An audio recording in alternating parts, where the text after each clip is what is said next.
Salawat bertandaikan salam semoga senantiasa tetap tercurahkan kepada Nabi besar kita Nabiullah Muhammad sallallahu alaihi wasallam, suri tauladan kita, uswatun hasanah kita, yang menjadi panutan kita semuanya. Semoga kita semuanya bersama dengan para sahabat beliau, kemudian para keluarga tabi'in, tabi'ut tabi'in, dan seluruh para pengikutnya, Allah Subhanahu wa ta'ala berikan kita kemudahan untuk bisa terus istiqomah mengamalkan sunnah-sunnah beliau, sehingga kita semua menjadi hamba-hamba Allah dan menjadi umat Rasulullah yang layak mendapatkan syafaat beliau di hari kiamat nanti. Amin amin Allahumma amin.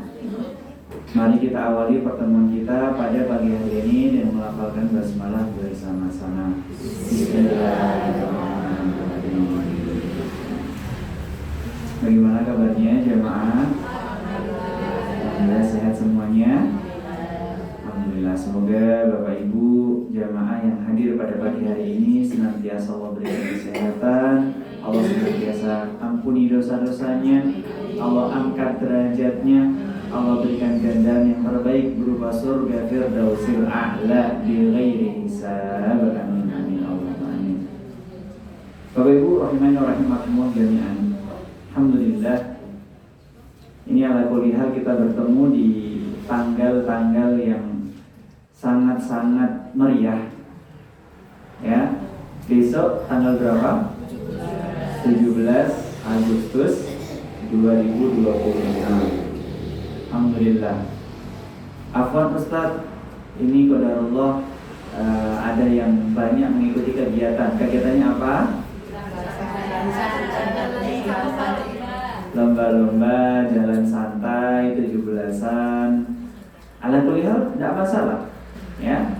Adapun kegiatan-kegiatan yang kita selenggarakan kemudian diselenggarakan oleh pemerintah kita adalah kegiatan-kegiatan yang bermanfaat insyaallah. Ya. Dalam rangka apa? Ada yang pernah dengar tidak? Hubbul watan minal iman. Pernah dengar? Ini hadis Nabi atau apa nih Bapak Ibu ini? Ada yang pernah dengar? Apakah ini hadis atau ungkapan? Oke, jadi ini adalah ungkapan ya. Ini bukan hadis Nabi. Memang Nabi dahulu ketika beliau idza qadima minas safar, kalau beliau itu datang dari perjalanan jauh, kemudian tiba di kota Madinah, ya, Nabi itu mempercepat jalannya. Kan Nabi itu naik kendaraannya unta, mempercepat untanya agar segera sampai di Madinah. Karena apa? Kecintaannya Nabi SAW kepada kota Madinah. Sehingga Nabi SAW pernah berdoa, Allahumma habib ilainal Madinah kahubbina Makkah aw ahliha. Disebutkan bahwasanya ya Allah, berikanlah kecintaan kepada siapapun ya, untuk mencintai kota Madinah ini sebagaimana engkau mencintai kota Mekah. Maka ini menunjukkan bahwasanya kita mencintai tanah air itu boleh atau tidak? Oh, boleh, sangat terpuji. Mencintai tanah air itu sangat terpuji, boleh, bagus. Tapi kalau kalimat yang tadi hubbul watan, mencintai negara adalah keimanan, ini adalah bukan dari perkataan Nabi. Nah, hati-hati ya, karena ini bukan dari Nabi. Jangan sampai oh ini kata Nabi hubbul watan, bukan. Itu hanya ungkapan. Oke. Kira-kira kenapa jamaah sekalian kita itu cinta kepada negara kita? Kenapa?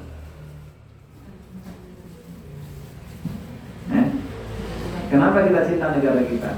Apakah kita bahagia? Apakah kita mendapatkan kebahagiaan di negara kita? Menjadi warga negara Indonesia? Bahagia? Oh, belum tentu katanya Pak, belum tentu bahagia. Baik. Ya kan Ustadz, saya lahir di sini, saya dibesarkan di sini, kemudian saya pokoknya segala sesuatunya tempat inilah yang membuat saya sekarang menjadi orang seperti itu. Berarti sebelumnya belum jadi orang, sudah jadi orang, saya sudah jadi sukses begitu. Kan negara ini Wonosobo ini yang membuat saya itu sekarang alhamdulillah Ustadz, saya sering ngaji karena di Wonosobo banyak pengajian. Makanya saya cinta Wonosobo. Berarti kecintaan itu ada sebabnya tidak? Ada. Karena tempat itu berharga, karena tempat itu bermanfaat, karena tempat itu membuat kita ini berkembang. Sehingga kita cinta kepada tempat dan bahkan tanah air kita. Makanya kalau masalah cinta itu, Bapak Ibu, masalah cinta itu bisa mengalahkan segala hal. Bahkan kalau ada orang yang terkena virus cinta, fasaya kunu a'ma. Kalau dia itu sudah cinta, maka bisa menjadi buta. Ya. Kalau kita sudah terlanjur cinta, biasanya kita bisa menjadi buta. Buta apa maksudnya ini? Nah, bisa melihat enggak? Bisa. Buta apa maksudnya? Masya Allah. Buta akalnya. Bapak Ibu pernah dengar kisah Majnun Laila belum? Pernah dengar kisah Majnun Laila? Jadi ada seorang laki-laki, ini sebelum kita masuk ke materi kita ya, mukadimah. Ada seorang laki-laki, Fulana namanya, tidak disebutkan namanya, yang mencintai seorang wanita. Namanya siapa? Laila. Jadi laki-laki ini saking cintanya kepada Laila itu, laki-laki ini menjadi seperti orang gila. Sehingga orang-orang menyebutnya siapa? Majnun. Majnun itu dalam bahasa Arab apa? Dari kata junun, gila. Majnun berarti orang yang gila. Loh, kenapa dia gila, Ustaz? Ya, dikatakan itu dalam syairnya. Jadi dia itu karena saking gilanya dia itu suka bikin puisi, bikin syair, tapi syairnya itu bagus-bagus. Ya, disebutkan bahwasanya uqabbilu uhibbud diyari laila wa uqabbilu dzal jidari wa dzal jidar. Aku cinta kepada tanah kampungnya Laila. Setiap aku masuk ke dalam rumahnya, uqabbilu dzal jidari wa dzal jidar. Kemudian aku mencium semua tembok-tembok yang ada di dalam rumah itu. Di kampungnya Laila semua rumahnya dicium, temboknya dicium semua. Disebutkan bahwasanya apa? Innal hubba syaghafna qalbi walakinnal hubba man sakana fiha. Sesungguhnya cinta itu bukan karena aku cinta sama tempatnya ini, bukan. Karena aku cinta kepada orang yang ada di tempat ini. Cinta sama siapa tadi? Laila yang tinggal di kampung itu. Jadi awalnya dia bukan dari situ, tapi karena ada seseorang, ada sebab yang buat dia itu cinta kepada tempat itu. Karena ada siapa? Laila. Sehingga dia jadi gila. Dicium, padahal bukan rumahnya Laila. Rumahnya orang aja yang tinggal di tempatnya Laila dicium, apalagi rumahnya Laila. Nah, maka pernah itu, saking gilanya dia, orang lagi sholat. Bapak Ibu, kita kalau sholat itu zaman dahulu di Arab itu, masjid itu bukan kayak gini. Masjid itu bukan bangunan. Masjid itu, bahkan masjidnya Nabi itu hanya beratapkan karena saqfuhu an-nakhil, jaridatun min nakhil. Atapnya itu terbuat dari apa? Pelepah kurma. Jadi atapnya bukan kayak gini atap itu. Sehingga masjid nggak kayak masjid. Sholat itu, ya, orang-orang zaman dahulu sholat berjamaah, tiba-tiba si Majnun itu lewat di depan orang yang sedang sholat, mau menuju ke rumahnya Laila. Lewat depannya orang sholat.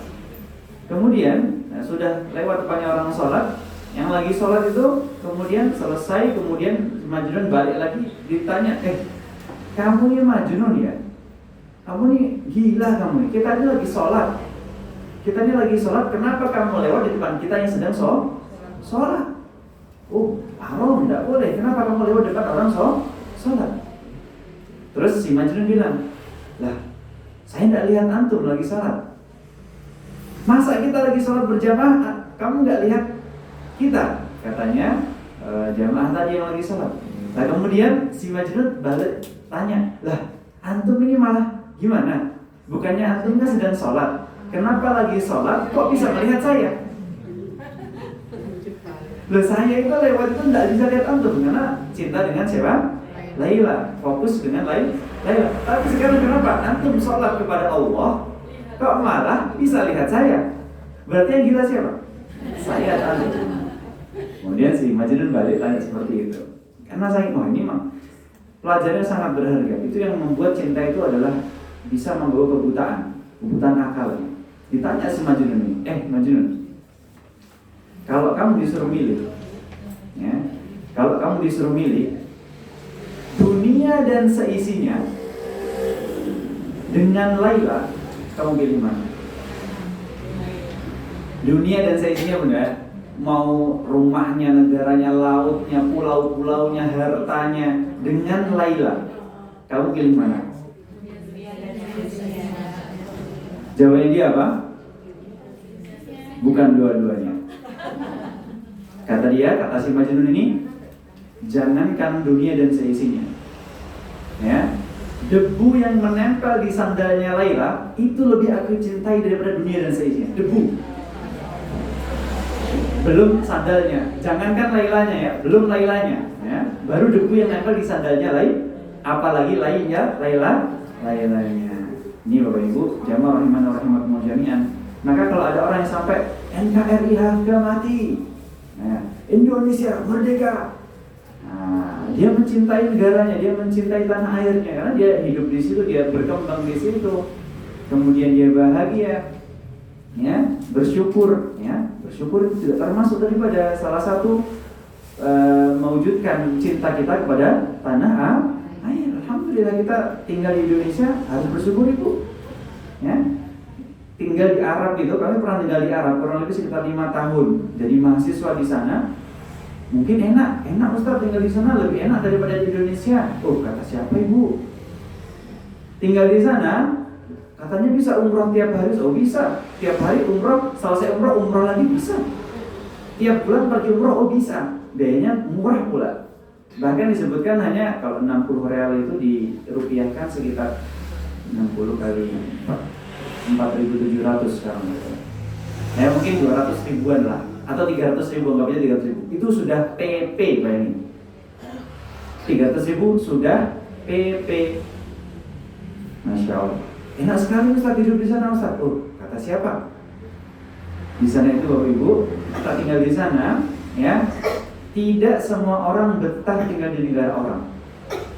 Mungkin kita lihat awalnya enak, sehari, 2 hari, sepekan enak. Tapi kalau tinggal 5 tahun, Masya Allah, ibu-ibu semua, jamaah semua, bapak-bapak harus bisa bertahan dengan adat budaya yang dilaksanakan di negara itu. Di sana kalau sarapan itu tidak ada nasi. Sarapannya pakai apa? Pakai roti. Kira-kira kalau orang Indonesia makan roti kenyang buatan? Kalau dia belum makan nasi, dia bilang belum makan. Sudah makan belum? Belum. Soalnya belum makan nasi. Dan sehari-harinya setiap hari begitu. Jadi kita makan lauknya apa Ustaz? Ya roti, kemudian ada telur 2 butir, kemudian ada susu, kemudian ada kejunya, ada madunya, ada selainya, macam-macamnya, tapi nggak ada nasi. Banyak itu Ustaz, tapi nggak kenyang Ibu. Karena kebiasaannya apa? Makan nasi.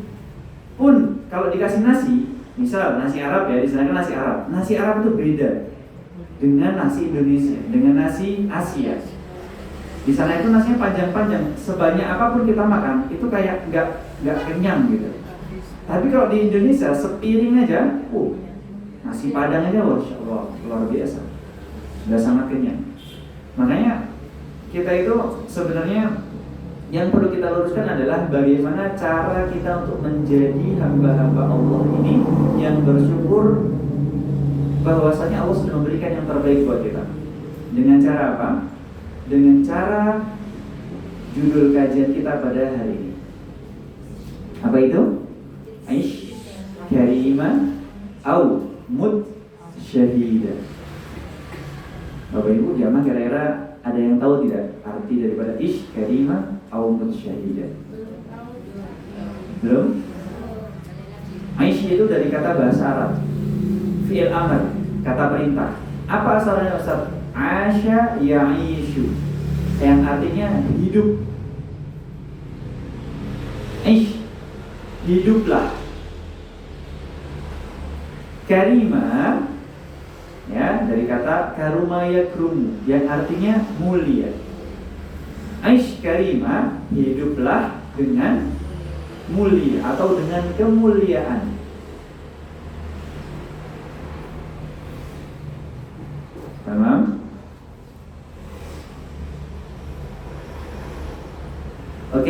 Au dalam bahasa Arab, au itu artinya atau. Mut juga dari bahasa Arab, mata yamutu yang artinya mati. Au atau mut mati syahida dalam keadaan syahid. Baik. Coba kami sampaikan. Judulnya dari awal artinya adalah hidup mulia atau mati syahid. Baik. Ini ada dua pilihan. Dalam kajian kita pada pagi hari ini ada dua pilihan.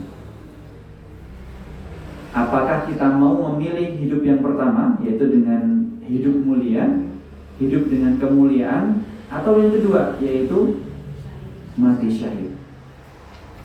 Ustaz, bisa tidak kita pilih dua-duanya? Bisa. Bisa pilih dua-duanya. Pilih salah satu boleh, dua-duanya juga boleh.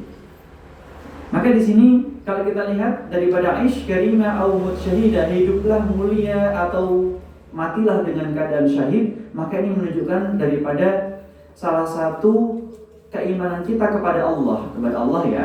Keimanan kita kepada Allah yang mana ya diwujudkan dalam bentuk mencintai tanah air. Kalau kita mencintai tanah air, berarti kita cinta dengan negara kita. Kalau kita cinta dengan negara kita, maka kita akan menjaga negara kita. Kalau kita menjaga negara kita, maka kita akan menjaga ahlunya atau warga negaranya, menjaga orang-orang yang ada di dalamnya. Kalau kita sudah menjaga mereka, kita juga akan menjaga kehormatan mereka. Kebanyakan warga negara Indonesia Muslim atau Hindu atau Buddha atau Kristen.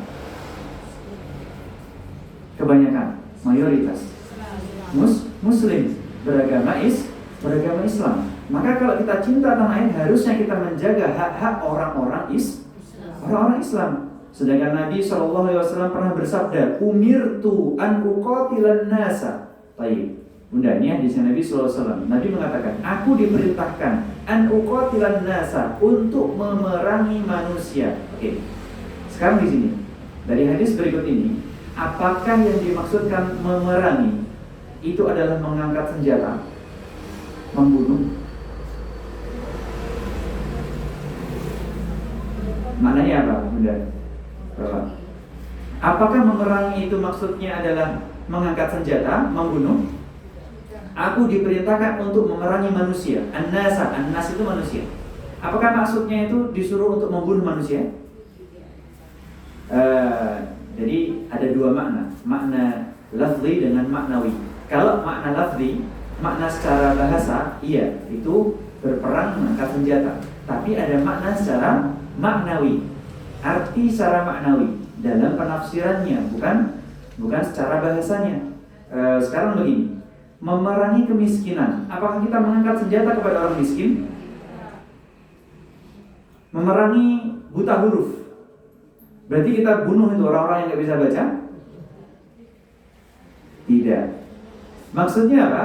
Itu bukan memerangi membunuh, Ustaz. Maksudnya adalah memerangi menghilangkan kemiskinan, menghilangkan orang yang tidak bisa baca. Nah, berarti itu adalah secara makna, bukan secara bahasa. Ini juga sama. Nabi SAW diperintahkan untuk memerangi manusia, ya.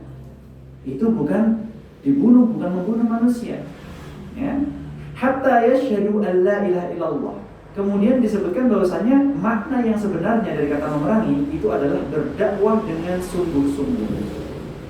Jadi Nabi itu diperintahkan untuk diturunkan ke muka bumi, diutus itu untuk apa? Berdakwah secara sungguh-sungguh, mengajak manusia kepada kebaikan. Oke, hatta yashhadu an la ilaha illallah. Hadisnya melanjutkan sampai mereka itu mengatakan asyhadu an la ilaha illallah wa asyhadu anna Muhammadan Rasulullah. Jadi Nabi itu diutus untuk berdakwah sampai mereka yang didakwahi itu bersyahadat, masuk Islam. Sampai mereka masuk Islam, bersyahadat, wa yuqimus shalah, sampai mereka kemudian melaksanakan salat, wa yu'tunaz zakah, baru kemudian mereka menunaikan zakat. Jadi Nabi itu Bapak Ibu diperintahkan untuk turun ke muka bumi untuk apa? Mengajak manusia bersyahadat, menyembah Allah, kemudian melaksanakan sholat, kemudian menunaikan zakat. Tapi kalau ada manusia yang nggak mau ikut Nabi, didakwahi kok nggak mau ikut Nabi, nggak mau bersyahadat, nggak mau sholat, nggak mau zakat, apakah makna memerangi tadi masih bermakna dakwah? Contoh seperti orang-orang kafir Quraisy. Orang-orang kafir Quraisy dahulu Nabi tinggalnya di Mekah. Kafir Quraisy di Mekah. Ketika Nabi berdakwah mengajak menyembah kepada Allah, ya, apakah setelah itu Nabi tidak didakwahi nggak bisa, tidak ditinggal aja? Atau malah kemudian Nabi SAW diperangi oleh mereka dan semakin besar peperangan dan terjadi peperangan besar saling balas membalas, ya, antara kaum muslimin dengan orang-orang kafir. Baru di sini kalau mereka itu dikasih tahu, didakwahi pada Allah, tidak mau ikut, malah justru menyerang kita. Ya, Nabi juga mengatakan, la tatamanna liqa'al adu. Jangan engkau itu berharap untuk bertemu dengan musuh. Jangan berharap ketemu sama musuh. Walakinna idza laqitu, tapi kalau kamu itu bertemu dengan musuh, fathbutu, maka jangan lari. Jangan berangan-angan bertemu dengan musuh, tapi kalau ketemu dengan musuh, janganlah lari. Ini mentalnya orang muslim begini. Ketika dia itu hidupnya ayam, tentrem, dia tidak cari masalah. Tapi kalau ada musuh yang mendekati dia, maka dia juga tidak lari. Nah, maka di sini kalau musuh itu menyerang kita, baru kita bisa menyerang mereka, baru memerangi mereka. Makanya manusia yang disebutkan sama Nabi tadi, umirtu an uqatilan nas, aku diperintahkan untuk memerangi manusia. Berarti yang dimaksud bukan semua manusia, hanya manusia-manusia saja yang yang tidak mau ikut Nabi Sallallahu Alaihi Wasallam. Dikasih tahu, tidak manut, ya, ini baru yang bisa diperangi. Soalnya bukan hanya nggak manut, kadang mereka malah memerangi kita sebelum kita, ya, memerangi mereka. Inilah yang disampaikan Nabi. Tapi fa idza asamu ala dzalika, hadisnya menyebutkan, tapi kalau mereka sudah melakukannya, sudah syahadat, kemudian sudah sholat, kemudian sudah apa lagi? Bayar zakat, maka asamu minni dima. Maka di situ darah mereka terjaga dan haram hukumnya untuk ditumpahkan. Kalau mereka sudah bersyahadat, sudah sholat, sudah zakat, maka sudah tidak boleh diperangi, tidak boleh dibunuh, malah terjaga itu darahnya. Kalau ada orang yang sengaja membunuhnya, maka dia dibunuh balik. Namanya apa? Kutiba alaikumul qisasu fil qatla. Kata Allah apa? Telah diwajibkan, ditetapkan kepada kalian hukum qisas. Al-hurru bil-hurri wal-'abdu bil-'abdi wal-untha bil-untha. Kata Allah apa? Orang yang merdeka dibalas dengan orang yang merdeka. Orang hamba sahaya dibalas dengan hamba sahaya. Budak maksudnya, ya. Tangan dibalas tangan, kaki dibalas kaki, gigi dibalas gigi, mata dibalas mata. Maka ini namanya qisas. Maka kalau Bapak Ibu sekalian ketemu dengan hukum qisas, maka nanti kita akan masuk ke dalam pembahasan fikih jinayat wal hudud.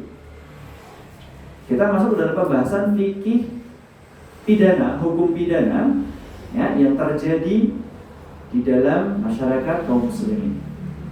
Illa bihaqqil Islam, kecuali dengan hak-hak syariat Islam. Hadisnya yang terakhir.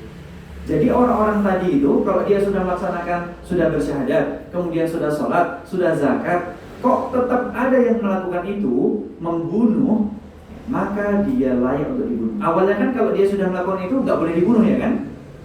Kalau dia membunuh kita, maka dia harus dibunuh sama pemerintah kita, ya. Kisahnya seperti itu. Tapi kalau ada yang sengaja membunuhnya, maka dia tetap mendapatkan hukum qisas sesuai dengan syariat Islam. Illa bihaqqil Islam, kecuali dengan syariat Islam. Yang sengaja tapi. Kalau yang nggak sengaja membunuh, dibalas juga nggak? Dibalas, tapi tidak dibalas bunuh. Bayar diat namanya. Bayar diat itu apa? Bayar denda. Itu kalau di hukum fikih jinayah dan huruf itu dendanya macam-macam. Kalau dia membunuh jiwa, nyawa, dendanya sekian. Ya. Kalau dia hanya memutuskan tangan, menghilangkan fungsi tangan, menghilangkan kaki, itu ada dendanya. Ya. Jari ada dendanya, mata ada dendanya. Kalau tidak mau mau dibalas balik ya, maka dia apa? Disuruh bayar diat, bayar denda. Paham? Ini adalah illa bihaqqil Islam.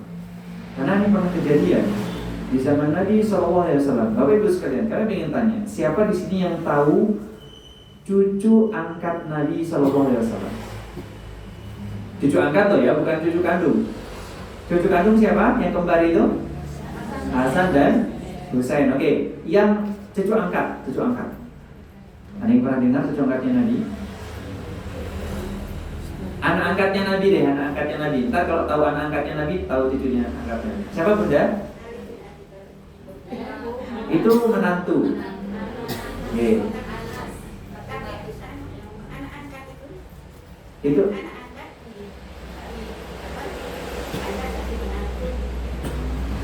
karena menikah dengan putrinya ya, Fatimah Az-Zahra ya. Tapi itu bukan anak angkatnya Nabi. Itu karena menantunya Nabi, karena menikah dengan anaknya Nabi sehingga menjadi anaknya Nabi. Maka disebut dengan menantu. Paham? Ada anak angkatnya Nabi yang dia itu populer ya.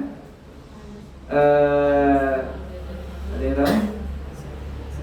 Zaid bin siapa?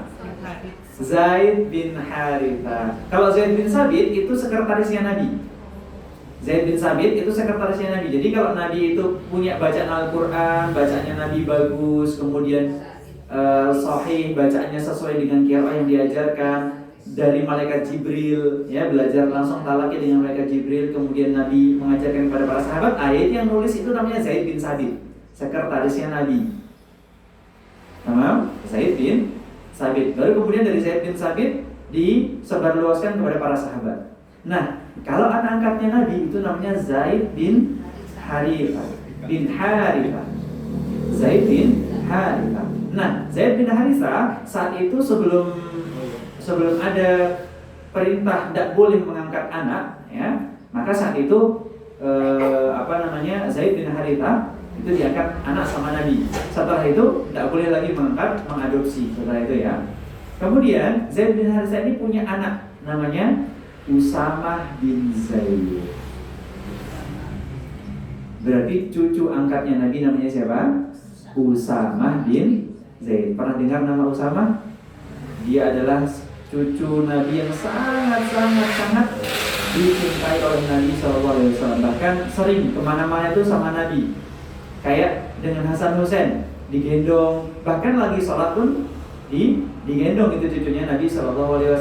Namanya siapa tadi? Usamah bin Zaid. Usamah bin Zaid. Jadi ada kisah ini mungkin jarang kita dengar karena ini adalah kisah-kisah ekspedisi militer ringan, bukan perang-perang. Kalau kita sudah pernah dengar kisah-kisah perang Badar, juga ada perang Uhud, ada perang Khaybar, ada perang Khandaq, perang Ahzab, perang Mu'tah, itu perang-perang besar. Tapi ada Sariyah namanya. Sariyah itu ekspedisi militer ringan. Jadi Nabi SAW mengutus sebagian sahabat untuk menuju ke tepian Laut Merah antara Makkah dengan Madinah. Disebut dengan istilah Al-Huruqatu min Bani Juhaynah. Tidak ada papan tulis ya. Ada papan tulis begini. Oh, di situ tadi tulis ya. Baik. Al-Huruqatu min Bani Juhaynah. Nama ekspedisinya Al-Huruqatu min Bani Juhaynah.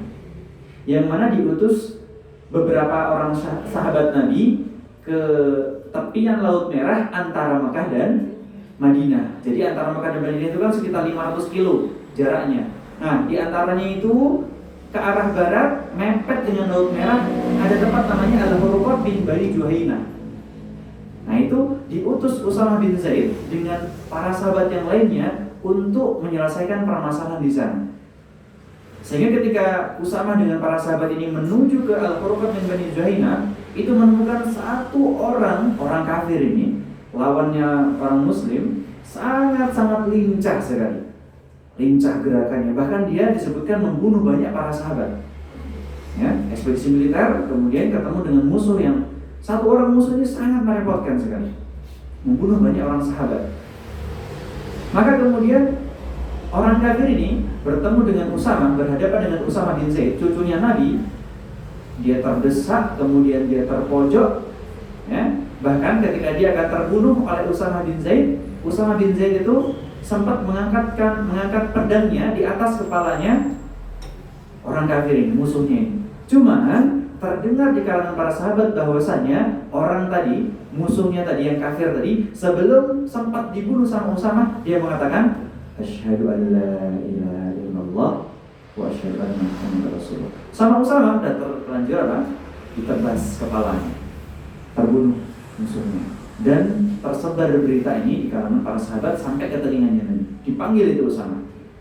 Ya Usamah, aku tahu ba'da an qala la ilaha illallah. Kata Rasulullah pada Usamah, wahai Usamah, kenapa kamu membunuhnya sedangkan dia sudah mengucapkan kalimat la ilaha illallah? Oh, tadi dalilnya Nabi mengatakan apa? Kalau orang yang sudah bersyahadat boleh dibunuh enggak? Enggak boleh dibunuh, haram. Sudah mengucapkan syahadat, sholat, zakat tidak boleh dibunuh. Usamah, ya Rasulullah, innahu yakhafu min sayfi. Mungkin dia takut apa? Takut sama pedangku, takut dibunuh dia. Mau mati dia baru mengucapkan la ilaha illallah. Kemudian Nabi mengulangi pertanyaan lagi. Aku tahu ba'dan qala la ilaha illallah. Kenapa kamu membunuhnya setelah dia mengucapkan la ilaha illallah? Terus Nabi melontarkan pertanyaan yang sangat-sangat jelek bagi Usamah. Asyaqaq qalbahu. Apakah kamu tahu isi hatinya? Maka Usamah pun terdiam. Mungkin bagi kita, ya, dia takut karena mau dibunuh. Karena dia musuh, mau dibunuh, dia mau baru bilang la ilaha illallah biar gak jadi dibunuh. Tapi kan kita tidak tahu apa yang ada di dalam isi hati musuh kita. Siapa tahu dia betul-betul bertaubat dan masuk Islam. Maka setelah itu Usamah dia menyesal. Usamah ini, ya, bahkan orang yang dicintai oleh Nabi dimarahi sama Nabi. Sampai dia itu menyesal dan dia mengatakan, semoga aku berharap setelah dia terbunuh dan dia mengucapkan la ilaha illallah, semua dosanya diampuni oleh Allah Subhanahu wa taala. Maka di sini Bapak Ibu rahimani wa rahimakumullah jami'an, kalau ada orang yang sudah bersyahadat, maka tidak boleh dibunuh. Haram hukumnya untuk dibunuh. Makanya kita tidak boleh ini. Kalau kita sudah bersyahadat, apalagi dia hanya mengucapkan 2 kalimat syahadat, sedangkan kita sudah syahadat, sudah sholat, sudah bayar zakat, apalagi kita tidak boleh dibunuh. Terjaga ini, tubuh kita, harta kita terjaga. Kalau harta kita diambil bagaimana Ustaz? Harus dikembalikan. Haram itu makan harta kita, ya, karena kita sudah mendapatkan perlindungan dari agama Islam. Maka Bapak Ibu rahimani wa rahimakumullah jami'an, inilah mengapa kita itu harus betul-betul mementingkan dan menjadikan prioritas hadis Nabi SAW sebagai hukum, ya. Karena kalau kita itu kemakan sama emosi, kita tidak akan bisa megang dengan syariat, tidak akan bisa berpegang teguh dengan syariat. Karena udah kelewat emosi, seperti Usamah, udah kelewat emosi, udah bunuh aja daripada diantar berkhianat, ya. Tapi kan kita nggak tahu isi hati seorang muslim. Maka karena kita nggak tahu, turunlah itu kaidah yang dinamakan nahnu nahkumu bil dzawahir. Kalau mau ditulis nggak apa-apa. Ini kaidah usuliyah. Nahnu nahkumu bil dzawahir, yang artinya kita itu berhukum kepada yang nampak. Wallahu yatawallas sarair. Dan sisanya yang tidak tampak kembalikan kepada Allah. Apa tadi nama kaidahnya? Nahnu itu dalam bahasa Arab kami, kita. Nahnu nahkumu bidzawahir. Kita berhukum kepada apa yang nampak, yang terlihat maksudnya. Kalau dia mencuri ya udah potong tangan. Mau dia mencurinya karena buat nafkah, buat anak istri, buat kebaikan, tapi kan dia mencuri. Ya, makanya mau dia melakukan sesuatu karena tujuannya kebaikan, tapi kalau keliru tata caranya, maka tetap kita hukumi dengan apa yang dia perbuat. Itulah nahnu. Kita berhukum kepada yang nampak. Sisanya wallahu yatawallas sarair, dan sisanya biarkanlah Allah yang mengatur. Ya, kita nggak tahu ini pencurinya ini kenapa dia mencuri, sebabnya apa. Mungkin aja yang tahu hanya dia dengan Allah. Ketika dia ditanya, diinterogasi, dia nggak mau ngaku. Karena bisa jadi sebenarnya saya itu mencuri karena terpaksa loh. Sebenarnya ibu saya barusan sakit, kemudian orang tua saya, kemudian anak saya baru meninggal dan sebagainya. Itu ada sesuatu yang nggak bisa diucapkan. Sehingga yang tahu hanya siapa? Dia dengan Allah. Maka kita nggak bisa menghukumi hal-hal yang tidak terlihat. Makanya Bapak Ibu jamaah rahimani wa rahimakumullah jami'an, inilah mengapa kita harus memuliakan manusia, hidup dengan kemuliaan, karena kita nggak bisa tahu apa yang ada di dalam hati manusia. Terus gimana intinya Ustaz? Maka muliakanlah manusia. Kalau dia sudah sholat, dia sudah zakat, dia sudah bersyahadat, maka dia nggak boleh diganggu. Jangan ganggu orang lain. Dosa besar itu orang yang mengganggu orang lain, membegal. Jangankan mencuri. Membegal itu bukan hanya sekedar mencuri. Kalau nggak dikasih hartanya, bisa dibunuh. Makanya besar sekali dosanya. Ya, maka hati-hati Bapak Ibu. Karena manusia itu terjaga darahnya, terjaga hartanya, terjaga kehormatan dirinya. Kalau ada yang melecehkan martabat seorang muslim, maka dia jatuh kepada dosa besar. Terjatuh kepada dosa besar. Maka setelah itu, setelah dia mempertahankan kehormatan dirinya sebagai manusia, dia sudah menjaga Ustaz, sudah menjaga harta dijaga, kehormatan dijaga, keluarga dijaga, bahkan tanah air saya jaga. Dikatakan Nabi SAW, man qutila duna dami fahuwa syahid, wa man qutila duna mali fahuwa syahid, wa man qutila duna irdihi fahuwa syahid. Dikatakan siapa dia yang mempertahankan negaranya, siapa yang dia mempertahankan hartanya, siapa yang mempertahankan harga dirinya, dan dia terbunuh setelahnya, fahuwa syahid, maka dia adalah orang yang mati syahid. Dia sudah menjaga itu semua. Hartanya sudah dia jaga, kehormatannya, keluarganya, bahkan negaranya sudah dia jaga. Tapi ketika dia mengganggunya, ingin merebut, ingin merampasnya, dan dia terbunuh di situ, fahuwa syahid, maka dia menjadi mati syahid. Bapak Ibu rahimani wa rahimakumullah jami'an. Inilah mengapa Allah berfirman dalam Al-Quran, disebutkan وَلَا تَحْسَبَنَّ الَّذِينَ قُتِلُوا فِي سَبِيلِ اللَّهِ أَمْوَاتًا بَلْ أَحْيَاءٌ عِندَ رَبِّهِمْ يُرْزَقُونَ. Allah berfirman dalam Al-Quran, disebutkan dalam surah Al-Imran, wala tahsabanna alladziina qutilu fi sabilillahi amwata. Jangan kamu kira orang yang terbunuh ataupun gugur di jalan Allah, fi sabilillah, di jalan Allah, meninggal di jalan Allah, mati di jalan Allah, syahid di jalan Allah, amwata, mereka mati. Mereka itu enggak mati. Tubuh mereka mati, iya. Tubuh mereka memang mati, jasadnya itu mati. Tapi sesungguhnya bal ahya'un 'inda rabbihim yurzaqun. Sesungguhnya mereka itu hidup di sisi Tuhannya, yurzaqun, Allah berikan ganjaran-ganjaran yang besar. Bapak Ibu rahimani wa rahimakumullah jami'an. Di sini siapa yang ingin mati syahid? Siapa yang ingin mati syahid? Kita semua pengen mati syahid. Kami akan bacakan beberapa keutamaan orang-orang yang mati syahid dan mengapa Nabi SAW mengajarkan kita untuk kita itu memohon kepada Allah, minta agar dimatikan dalam keadaan syahid. Ustaz, afwan, bukankah kita itu diajarkan sama Nabi untuk minta husnul khotimah? Iya, mati syahid husnul khotimah bukan? Husnul khotimah. Tapi Nabi mengajarkan doa spesifik ya untuk kita itu minta kepada Allah untuk diberikan kematian syahid. Kata Nabi apa? Man sa'alallaha asy-syahadah bisidq. Barang siapa yang dia itu meminta kepada Allah untuk mati syahid bisidq, dengan jujur ya. Kami tanya di awal tadi, siapa yang ingin mati syahid? Tapi mati syahidnya beneran enggak? Jujur enggak tadi? Kalau disuruh berangkat ke medan perang, garis depan, mau?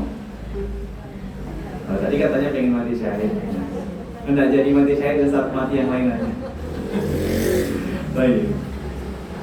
Makanya siapa yang dia itu pengen mati syahid, ya, minta sama Allah bisidq, dengan jujur, maka Allah akan memberikan derajat mati syahid yang tersebut. Wa in mata ala firasyi. Kalau seandainya pun dia meninggal di atas kasurnya, dia tetap dapat keutamaan mati syahid.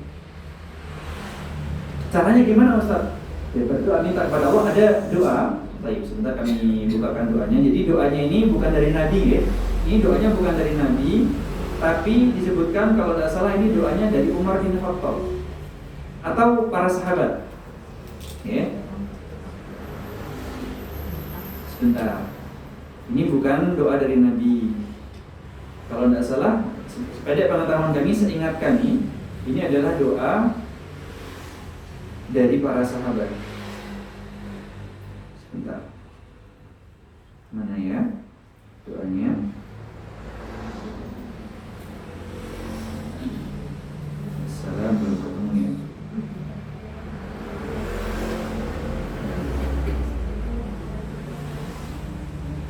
Baik, insyaallah nanti doanya kami sampaikan lagi ya.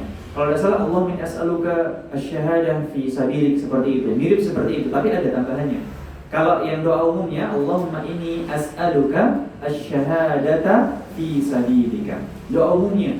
Kalau doa yang disebutkan oleh Umar tadi, nanti kami carikan lagi ya, redaksi doanya yang lengkap. Tapi yang umumnya, Allahumma inni as'aluka asy-syahadata fi sabilika. Coba ditulis, Allahumma inni as'aluka asy-syahadata fi sabilika. Sudah hafal? Sekali lagi ya. Allahumma inni as'aluka asy-syahadata fi sabilika. Baik. Jadi doa ini kalau misalnya kita pengen mati syahid, betul-betul jujur pengen mati syahid, ikhlas kepada Allah, maka ucapkan doa ini setiap kita berdoa. Maka kalau kita tuh mintanya jujur, yang tahu Allah. Kita mintanya jujur atau enggak, ya? Yang menilai biar Allah. Maka Allah akan memberikan pahala syahid, keutamaan syahid untuk kita, walau kunna namutu ala firashina. Meskipun kita meninggal di atas kasur kita. Ustaz, bukannya orang mati syahid itu meninggalnya di medan perang ya? Memang kebanyakan meninggalnya di medan perang. Tapi di dalam ahkamus syahadah, dalam ilmu syar'i, pembahasan tentang hukum-hukum syahid itu ada dua. Syahid di dunia atau syahid di akhirat, atau syahid di keduanya. Ada dua pilihannya ya. Syahid di dunia atau syahid di akhirat. Itu dua pilihannya, atau dua-duanya, atau syahid di keduanya. Syahid di dunia. Syahid di dunia ini berbeda dengan syahid di akhirat. Syahid di dunia, dia tetap diperlakukan seperti halnya orang meninggal biasa. Jadi ketika dia meninggal, tetap dikafani, dia tetap disolatkan, tetap dimandikan, dan tetap dikuburkan dengan tata cara sebagai seorang muslim yang biasanya kita laksanakan. Itu syahid di dunia. Seperti apa Ustaz contohnya orang-orang yang meninggal di dunia, syahid di dunia itu? Kedudukannya orang-orang seperti apa? Asyhadu khamsah, kata Nabi. Orang-orang yang mati syahid itu ada 5. Asyhadu khamsah. Orang yang mati syahid ada 5. Yang pertama, al-mat'un. Orang yang meninggal terkena wabah. Kemudian yang kedua, al-mabtun. orang yang meninggal karena sakit perut. Penafsirannya sakit perut, ada yang meninggal memang sakit perut, ada yang meninggal karena penyakit dalam, ada yang meninggal karena melahirkan. Yang ketiga, al-gharib. Yang ketiga adalah orang yang tenggelam. Loh, Ustaz, kenapa kok disebutkan nama Nabi? Orang yang meninggal tenggelam itu dapat kedudukan syahid. Karena meninggal dalam keadaan tenggelam itu adalah salah satu kondisi meninggal yang sangat-sangat mengenaskan dan tersiksa. Jadi meninggalnya itu nggak langsung meninggal, tapi tersiksa dulu. Nggak bisa napas dulu, tersedak air dulu. Kemudian, wah, pokoknya mengerikan sekali. Baik, maka itulah kenapa kok Fir'aun itu ditenggelamkan di Laut Merah. Karena Allah ingin memberikan balasan yang paling berat di dunia, yaitu disiksa dengan ditenggelamkan. Karena tersiksa sekali ibu. Kenapa kok? Tapi kenapa Ustaz? Seakan-akan yang terlihat di mata kita itu hukum pancung, hukum kisos itu lebih berat, lebih mengerikan. Ya kalau wujudnya mengerikan, tapi rasa sakitnya itu cepat.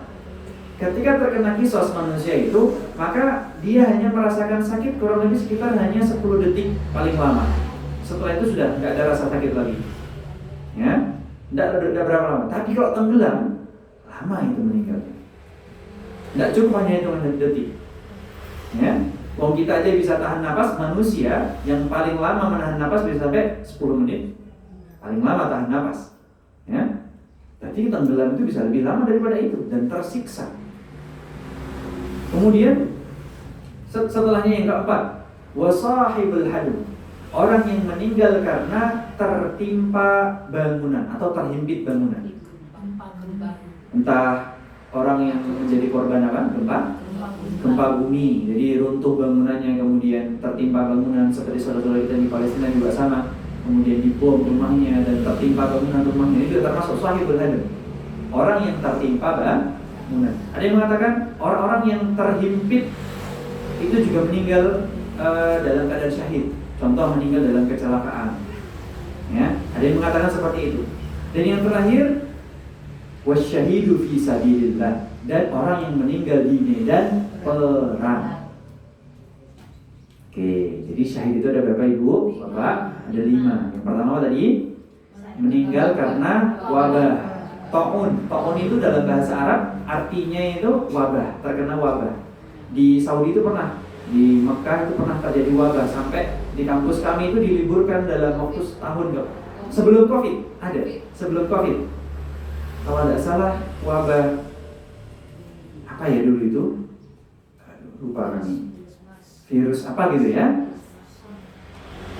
Pokoknya virus aneh begitu, sehingga kampus kami sampai diliburkan selama 1 tahun. Di Madinah itu sempat diliburkan, Mekah Madinah diliburkan. Bahkan di Covid berapa tahun? 2 tahun ya. 1 tahun juga. Sampai gak ada haji, gak ada umroh itu kan. Nah itu karena wabah. Orang yang meninggal karena itu juga terkena mendapatkan derajat syahid insya Allah. Dan para ulama mengatakan 5 orang ini, orang yang tadi yang pertama meninggal karena wabah, yang kedua sakit perut, 3 tenggelam, 4 kena reruntuhan, 5 di medan perang. 5-5-nya ini kita tidak bisa menentukan mereka bakalan dapat derajat syahid. Tapi narjulahu asyhadah. Kita mengatakan kita berharap bagi mereka mendapatkan derajat syahid di mata Allah. Karena ada Ibu, orang yang dia itu matinya syahid, tapi di hadapan Allah dia dilemparkan pertama kali ke dalam neraka. Ustadz yang bener aja, gak jadi mati syahid ini kita. Kok bisa mati syahid malah dilemparkan ke dalam neraka dan pertama kali? Salah satu, ada 3 golongan orang yang dilemparkan pertama kali ke dalam api neraka. Yang pertama, orang yang dahulu dia itu berperang di medan perang, ditanya sama Allah. Ini tentara ini, ya, ditanya sama Allah. A'taituka an-ni'am. Aku berikan kau nikmat semuanya. Apa yang kau gunakan? Ya Rabbi, wahai Tuhanku, aku gunakan semua nikmatmu ini untuk berperang membela agamamu, untuk berperang membela agama Islam, untuk membela kaum muslimin. Dia mengatakan itu di hadapan Allah Subhanahu wa taala. Kemudian Allah menjawab apa? Kadzab, bohong. kamu itu pendusta, kamu bermandi darah, kamu berperang, itu bukan karena Allah, bukan karena kaum muslimin, bukan karena Islam, tapi agar kamu dianggap sebagai seorang pahlawan. Hakada, laisa kadzalik, Allah menjawab, bukankah seperti itu? Kemudian fasuhai, kalau ditarik dia itu dilempar, diseret, fayushabu wa yutraq ila nar. Maka kemudian diseret, dia dilemparkan ke dalam neraka pertama kali. Orang yang pertama kali masuk ke dalam neraka adalah orang yang mati syahid. Ya, karena apa? Mati syahidnya ternyata bukan karena Allah, karena siapa? Karena pengen dianggap sama manusia itu pahlawan. Nah ibu, ini penting sekali. Ternyata ada ancaman-ancaman yang besar yang bisa membuat kita itu apa? Batal pahalanya, hilang pahalanya. Kita udah bermandi darah di dunia, sudah tersiksa di dunia, sampai di hadapan Allah malah kita dilemparkan ke dalam neraka terlebih dahulu. Karena apa? Ternyata niatnya belum lurus. Makanya itu ada Sufyan Ats-Tsauri kalau nggak salah, seorang ulama tadi mengatakan, ma'alajtu syai'an alayya ashadda alayya min niyati. Aku tidak pernah mengobati sesuatu yang begitu berat kecuali itu memperbaharui niatku. Jadi memperbaharui niat itu adalah salah satu yang berat menurut beliau. Kenapa? Li'annahu yataqallab, karena hati itu selalu berbolak balik. Pagi dia beriman, sorenya bisa jadi dia kufur lagi. Malamnya beriman lagi, tahajud, paginya kufur lagi. Hati itu kan seperti itu. Sekarang cinta sama seseorang, besok benci sama orang itu. Itulah hati. Makanya Sufyan Ats-Tsauri mengatakan yang paling berat itu menjaga hati, menjaga niat kita dan memperbarui niat kita. Nah sekarang kita jadikan ini semua untuk menghakimi diri kita sendiri. Apakah kita itu melakukan amalan-amalan itu udah untuk Allah atau untuk siapa? Bunda kesini ngaji kesini buat apa ini? Biar anak saya nanti bisa saya ajarin Ustaz, biar suami saya bisa saya kasih tahu, biar saya bisa dapat ilmu kemudian saya sebarkan ilmunya. Terus buat Allah kapan niatnya? Harusnya buat Allah dulu, baru yang kemudian biar pintar Ustaz, biar bisa ngajarin anak. Yang pertama buat Allah dulu. Ibu kesini buat ngapain ngaji? Biar Allah senang Ustaz. Tadi buat Allah dulu itu. Baru niat selanjutnya, setelah itu kalau sudah Allah senang, baru saya sebarkan ilmunya ke anak-anak saya.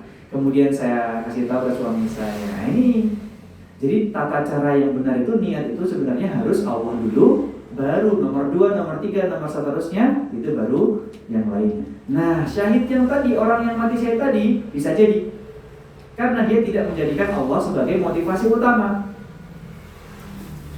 ya, sehingga menjadikan motivasi utamanya adalah pujian, validasi dari manusia. Oh ini nanti kalau dia meninggal dimakamkan di makam pahlawan.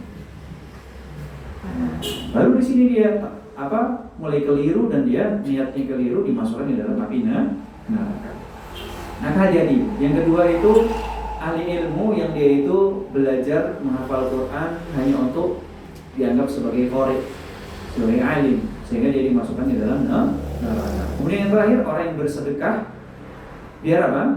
Dianggap sebagai orang yang dermawan. Ditanya sama Allah, kamu apakan hartamu yang sudah aku berikan di dunia? Aku semuanya belanjakan ya Allah. Ini semuanya saya belanjakan buat agama Engkau ya Allah. Buat bantu orang, buat membantu sesama. Pokoknya bermanfaat ya Allah. Nah, Allah bilang kadzab, bohong. Biar kamu dianggap sebagai dermawan ya kan. Biar kamu tuh namanya harum di kalangan masyarakat ya kan. Wah, Masya Allah. Bapak Ibu bayangkan kalau Allah SWT bilang kayak gitu ke kita, sedih nggak kita? Wah sedih sekali. Sedangkan kita sudah nggak bisa kembali ke dunia, nggak bisa mengulangi niat kita lagi. Mengubah niat kita ya sekarang di dunia. Kalau udah sampai akhirat ya udah nggak bisa diubah lagi niatnya. Ini berbahaya sekali. Baik. Nah ini adalah 3 orang yang pertama kali dilemparkan ke dalam api neraka. Salah satunya orang yang bermandi darah bukan karena Allah. Oke, sekarang kita lihat ya, sebelum kita tutup, kita berikan informasi bahwasanya keutamaan syahid tadi. Orang yang mati syahid itu, dia tetap akan hidup di sisi Allah, dan bahkan dikatakan dia itu salah satu orang yang dia ingin hidup lagi untuk mati syahid lagi. Jadi orang itu kalau sudah mati syahid, setelah dia mati syahid, syahidnya benar tuh ya, mati syahidnya niatnya karena Allah. Kalau dia itu mati syahid dan niatnya karena Allah, dia itu meninggal, dia pengen hidup lagi untuk mati syahid kayak gitu loh. Oh, berarti mati syahid itu nikmat sekali Ustaz, besar sekali pahalanya. Pahalanya luar biasa. Baik, sebutkan. Disebutkan Nabi SAW, "Bisyahidi indallahi sittu khisal." Sebutkan bahwasanya orang yang mati syahid itu di mata Allah, Allah berikan 6. Ya, yang pertama, ya, yughfaru lahu fi awwali diqqati dami. Disebutkan dia akan diampuni di tetesan darah pertamanya. Jadi dari awal dia meninggal langsung diampuni sama Allah Subhanahu wa taala. Wa yara maq'adahu minal jannah. Lalu yang kedua, dia langsung bisa melihat kursi yang akan disiapkan, tiket untuk dia masuk ke dalam surga. Langsung bisa lihat surga. Bisa lihat kamu bakal masuk surga besok. Tahu dia. Langsung dikasih tahu. Paham? Yang ketiga, selanjutnya wa yujawa min adzabil qabr. Dia dijauhkan dari azab kubur. Selanjutnya wa ya'manu minal faragil akbar. Disebutkan minal faza'il akbar. Dia akan diamankan dari ketakutan yang sangat besar. Yang terakhir, wa yudau ala ra'sihi tajul waqar. Akan dipakaikan di atas kepalanya tajun. Tajun itu apa? Mahkota. Tajul waqar. Mahkota waqar. Waqar itu dalam bahasa Arab artinya kewibawaan. Mendapatkan mahkota kewibawaan. Bahkan dalam riwayat yang lain, dia itu akan dinikahkan dengan 72 bidadari. Disebutkan bahwasanya wa yuzawwiju ithnataini wa sab'ina zawjatan minal hurin ain. Akan dinikahkan dengan 72 bidadari surga. Kalau gitu saya akan larang suami saya untuk mati syahid, Ustaz. Nanti suami saya tidak kasih tahu yang ini, Ustaz, biar tidak mati syahid. Ya, begitu Bunda? Pengen suaminya nikah sama bidadari apa enggak? Oh, enggak cemburu tuh. Oh, Masya Allah, karena kita juga adalah bidadari. Betul, Masya Allah. Ustaz, yang terus yang perempuan bagaimana Ustaz? Apakah mendapatkan yang serupa? Ya, perempuan juga sama, hukum-hukumnya tetap sama. Tapi kita nggak tahu seperti apa yang Allah siapkan untuk perempuan. Karena yang perempuan itulah adalah bidadari. Perempuan yang solehah di dunia, dia akan menjadi bidadari yang ada di surganya. Ini adalah keutamaan syahid. Maka sekarang kita tahu kenapa alasan orang kok pengen mati syahid, pengen hidup lagi untuk mati syahid lagi, karena ternyata keutamaannya sangat besar. Dari tetesan darah pertamanya dia sudah diampuni sama Allah. Ya.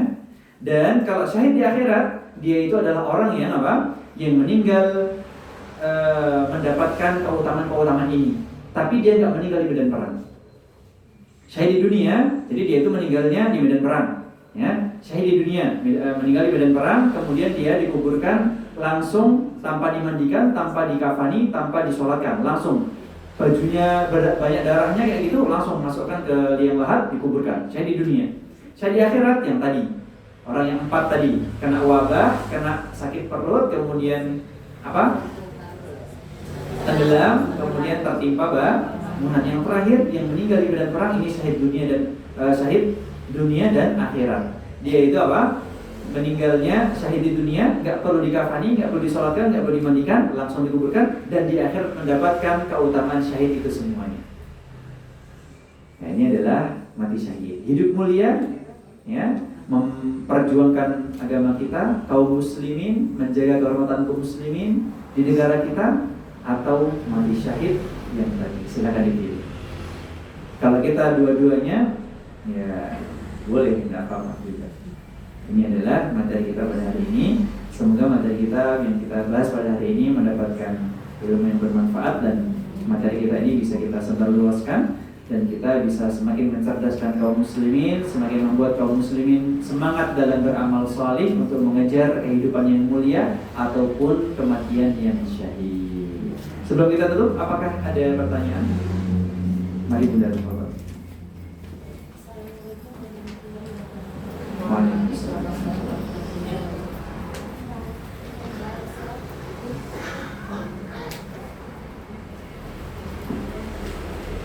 Ini ada hubungannya dengan lomba-lomba. Saat ini kan ada lomba-lomba Agustusan. Nah, jadi begini, di suatu tempat tiap ada jalan sehat, tiap kakak itu disuruh mengumpulkan doorpress 1. Nah, nanti pesertanya jalan sehat kan semuanya mendapatkan nomor undian ya Ustaz. Lalu nomor undian itu dikumpulkan, dikocok oleh panitia.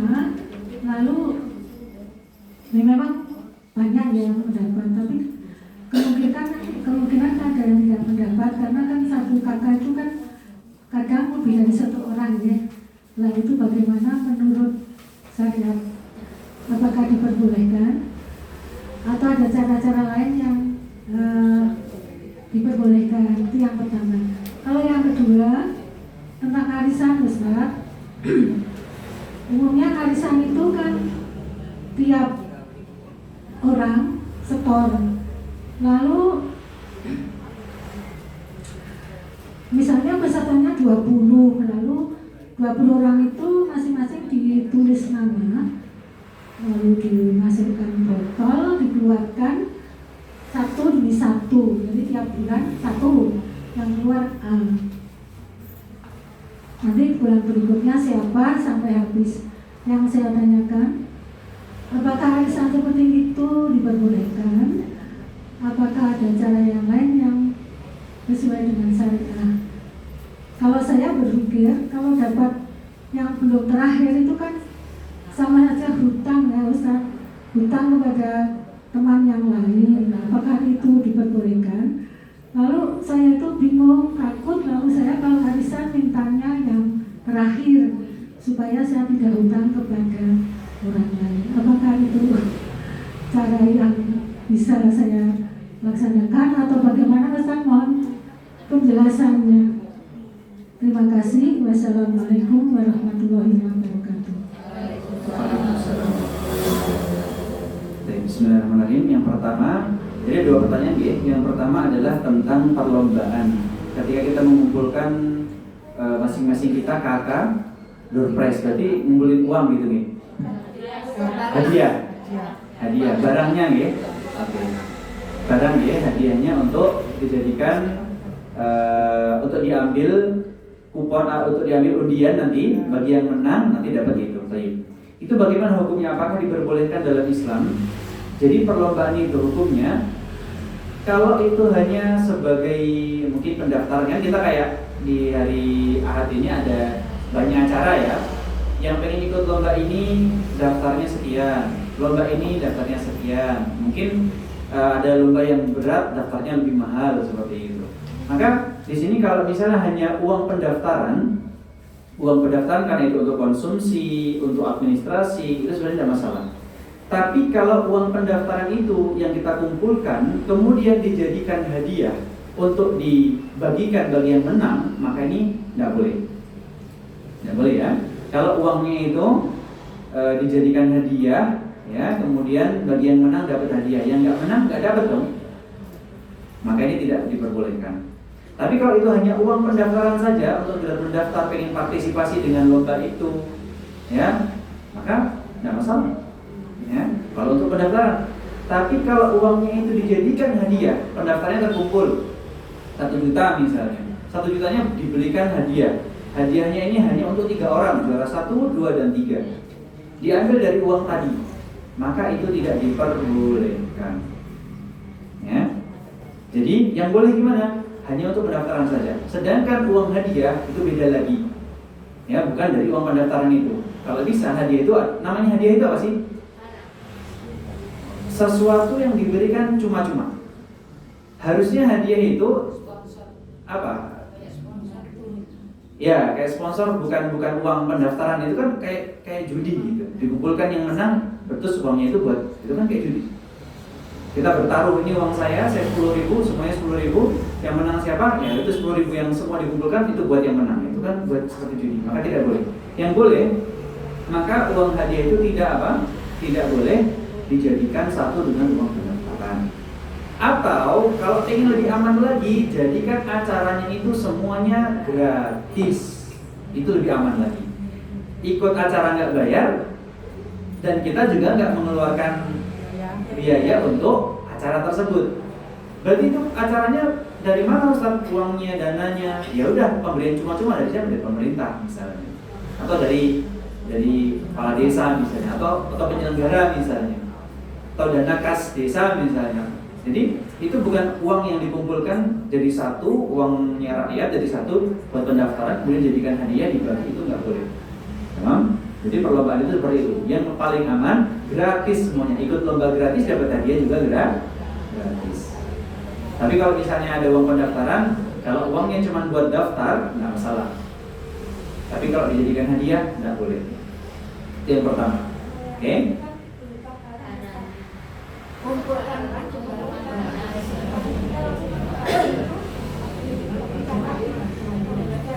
Baik, berupa barang ya. Kalau misalnya kita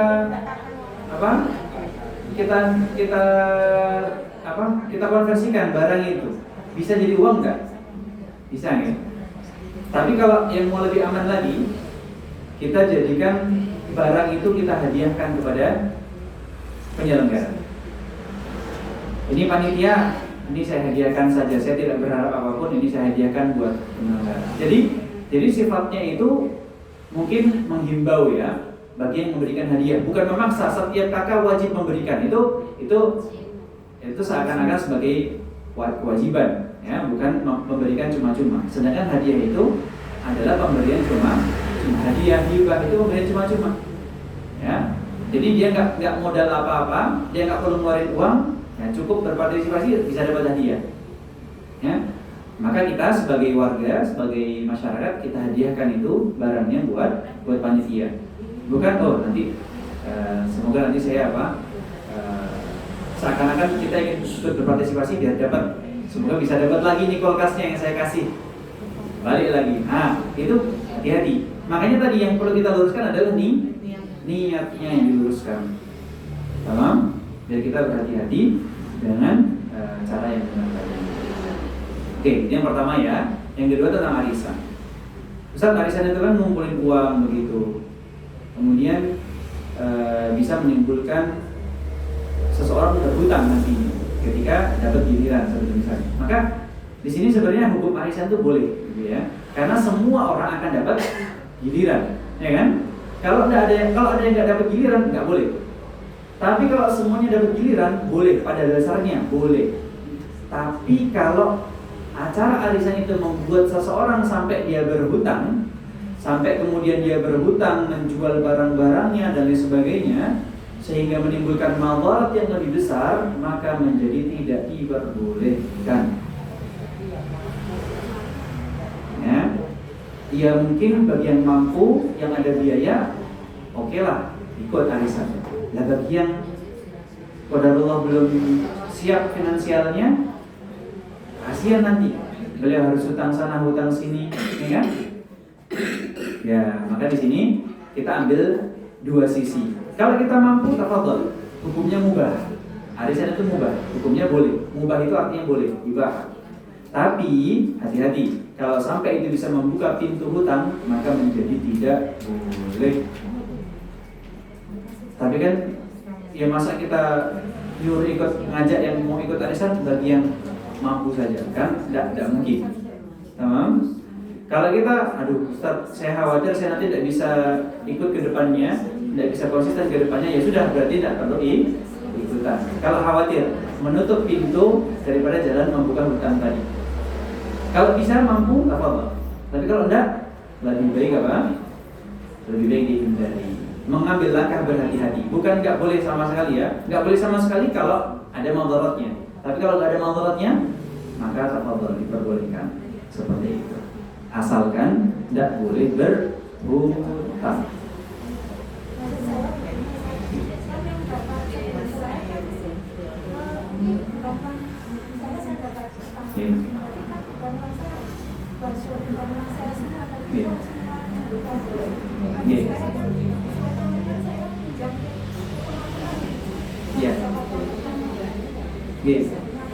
Lalu hukumnya uang itu bagaimana seperti itu? Diperbolehkan. Iya, diperbolehkan. Uang itu diperbolehkan. Tapi kan semuanya kan akan dapat nanti. Semuanya akan dapat giliran seperti itu, maka diperbolehkan. Yang nggak diperbolehkan itu kalau ada yang nggak dapat, ya itu nggak boleh jadinya. Kalau semuanya tetap dapat, hanya giliran aja. Iya Ustaz, biar kita membantu tetangga, Ustaz membantu teman, nggak apa-apa. Malah arisan itu justru malah bagus. Zaman sekarang arisan itu ada kajiannya, ya kan? Ada kajiannya, kemudian mempererat tali persaudaraan, ya kan? Sebenarnya baik, mubah afwan, boleh ya. Cuman tadi kalau sampai membuka pintu hutang, ya tidak boleh. Seperti itu. Kalau hukumnya uangnya boleh digunakan. Allah ta'ala, ahlan benda. Kan yang iuran 17-an tadi ya, di tempat saya itu kan setiap paket ditarik 30.000. Nah setelah ngumpul, uang dikumpulkan ke RT, langsung distafet ke RW. Nah di RW itu kan ada kegiatan 17-an seperti ini, ya ada lomba-lomba gitu loh. Terus di akhir acara itu ada basar, ada semacam ya ini ada senam, ada lain dan sebagainya. Nah itu kan biasanya ada undang ojek, ada undang penyanyi dan apa itu namanya makan-makan dan gimana saat itu untuk apakah itu menyalahi pendistribusiannya seperti itu buat nyewa penyanyi kemudian lain sebagainya. Itu kan nggak baik. Bagaimana dengan uang kita? Apakah kita juga termasuk dosa? Tayyib. Jawabannya kalau memang seperti itu, ini adalah kesalahan murni, kesalahan penyelenggara. Jadi penyelenggaranya ini harus bijak juga. Yaitu apa? Ya uang itu harus dimanfaatkan dengan didistribusikan, caranya itu dengan hal-hal yang baik. Tidak boleh dengan apa? Nyewa biduan begitu, nyanyi dan sebagainya, ya, hiburan, menyebarkan dosa dan sebagainya, nggak boleh seperti itu. Maka diarahkan kepada hal-hal yang baik. Entah itu masing-masing keluarga dapat apa, minta dapat hadiah atau dapat apa, pokoknya itu uang rakyat kembali kepada rakyat lagi. Ya, jadi poinnya adalah pada penyelenggara. Maka penyelenggaranya harus bijak dengan sesuai dengan syariat Islam. Jangan digunakan hal-hal yang menyimpang seperti nyewa seperti itu. Ya, diarahkan kepada hal-hal yang lebih baik. Kan ada yang lebih bermanfaat daripada hanya